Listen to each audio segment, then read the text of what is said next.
Israel Gaza যুদ্ধবিরতিতে কি মধ্যপ্রাচ্যে শান্তি ফিরবে? এই যখন বিশ্বজুড়ে আলোচনা, তখন আমাদের খুব স্বাভাবিকভাবে প্রশ্ন জাগে যে এই যে গতকাল ইসরায়েল ইরানের উপর যে হামলাটা করলো এবং আমরা জানি যে বিগত বেশ কিছু ঘন্টায় প্রায় ৭০ জনের মতো গাজায় ফিলিস্তিনি মারা গেছে। ২৪ ঘন্টা হিসাবে ধরলে সেটা ৩০০ পার হয়ে গেছে। আমরা জানি যে ওই পরিস্থিতিতে সম্পূর্ণ বিনা উস্কানিতে ইসরায়েল গাজার উপর এই আক্রমণটা হয়েছে, যেখানে প্রায় ৮৩ জনের মতো ইতিমধ্যে নিহত হয়েছে।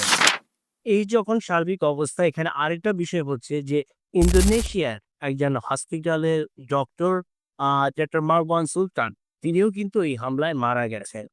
আমরা জানি যে ত্রাণ কেন্দ্রে যারা ত্রাণ নিতে গিয়েছিল সেখানেও প্রায় ৩৩ জনের মতো নিরপরাধ ফিলিস্তিনিকে গুলি করে হত্যা করেছে ইসরায়েলি সেনাবাহিনী। এবং বেশ কিছু জায়গায় বিমান হামলা হয়েছে। সেখানে স্কুল থেকে শুরু করে সাধারণ মানুষের আবাসিক জায়গা এবং ত্রাণ কেন্দ্র বাদ যায়নি।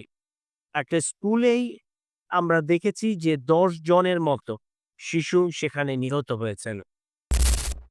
এটা এমন একটা সময় এই ঘটনাটা ঘটল যখন আমরা জানি যে গত বুধবার ডোনাল্ড ট্রাম্প, উনি হামাস এবং এই যে ইসরায়েলের মধ্যে চলমান প্রায় ১.৫ বছর ধরে যে পরিস্থিতি বিরাজ করছে, যুদ্ধ বিরাজ করছে, তার যুদ্ধ বিরতি নিয়ে আলোচনা করছিলেন এবং সেটা ৬০ দিনের সিজফায়ার। এই সিজফায়ারের ক্ষেত্রে বিভিন্ন ধরনের আলোচনা হচ্ছিল এবং বেঞ্জামিন নেতানিয়াহু, যিনি এই বছরে তৃতীয়বারের মতো যুক্তরাষ্ট্র ভিজিট করছেন এই বিষয়ে আলাপ আলোচনা করার জন্য। এখানে আমরা জানি হামাসের কাছে বেশ কিছু শর্ত তুলে ধরা হয়েছে যে তারা কোনো রকমভাবে সুড়ঙ্গ বা সীমান্ত আক্রমণ করবে না, সন্ত্রাসীবাদী কাজগুলো থেকে সম্পূর্ণরূপে বিরত থাকবে, তারা যে কোনো ধরনের ইসরায়েল সৈন্যবাহিনীর থেকে আক্রমণে বিরত থাকবে। এই যখন পরিস্থিতি, তখন হামাস কিন্তু বারবার বলছে যে শুধুমাত্র এই ৬০ দিনের সিজফায়ার না, তারা চায় সম্পূর্ণরূপে এই যুদ্ধে বিরতি। ইসরায়েলি কর্তৃপক্ষ এবং ডোনাল্ড ট্রাম্পের যখন আলোচনার এই পরিস্থিতি, সেখানে আমরা কিন্তু দেখলাম এই ধরনের হামলার ঘটনা ঘটছে, যেখানে নিরাপদ ফিলিস্তিনিরা একাতরে মারা পড়ছেন। এখানে একটা বিষয় হচ্ছে যে আমরা দেখেছি যে ডোনাল্ড ট্রাম্প কাতার এবং মিশরকে এই নেগোসিয়েশনের দায়িত্বটা দিয়েছে। এই নেগোসিয়েশনের দায়িত্ব এবং এই সার্বিক পরিস্থিতি কতটা সফল হবে সেটা এখন এই আক্রমণের পর কিন্তু একটা বড় ধরনের প্রশ্নবোধক চিহ্ন। সার্বিক পরিস্থিতিতে মনে হচ্ছে বেঞ্জামিন নেতানিয়াহু, উনি কোনোভাবেই এই সিজফায়ারের দিকে খুব বেশি আগ্রহী নন। না হলে এই পর্যায়ে এই ধরনের কোনো আক্রমণ কিন্তু হওয়ার কথা না।